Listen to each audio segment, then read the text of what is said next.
প্রিয় দর্শক, আসসালামু আলাইকুম। আশা করছি সবাই খুব ভালো আছেন। আজকের রেসিপি ঝটপট সর্ষে ইলিশ। খুবই সহজ রেসিপিটা দেখাবো।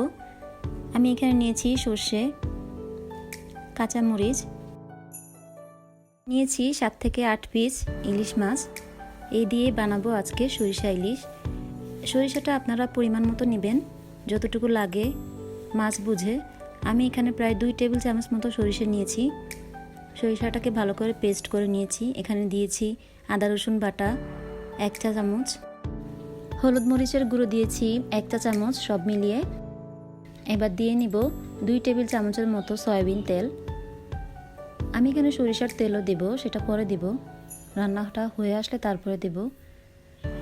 এবার মাছগুলোকে ভালো করে মেখে নেব।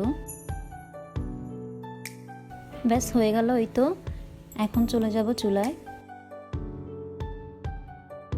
খুবই সহজ প্রসেসে দেখালাম, এর থেকে সহজ আর কিছু হয় না। খুব ঝটপট রেসিপিটা বানিয়ে নিতে পারবেন। ভাত অথবা পোলাওর সাথে খুব ভালো লাগে খেতে।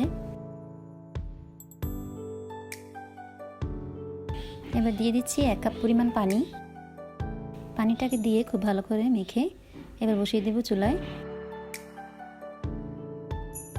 ব্যাস হয়ে যাবে খুবই অল্প সময়ে, প্রায় 15 থেকে 20 মিনিটের মধ্যেই রান্নাটা কমপ্লিট হয়ে যাবে।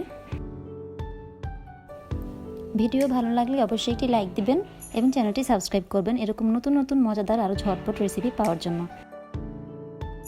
এই তো কথা বলতে বলতে হয়ে এসেছে রান্নাটা। এই পর্যায়ে আমি এখন একটু দিয়ে নিব 1 টেবিল চামচের মতো সরিষার তেল।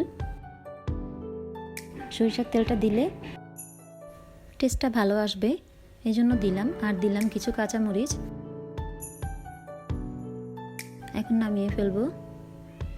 দিয়ে দিলাম কিছু ধনিয়া পাতা কুচি, সামান্য পরিমাণ। হয়ে গেল ঝটপট আমাদের সরিষা ইলিশ। আজ এই পর্যন্তই। আল্লাহ হাফেজ।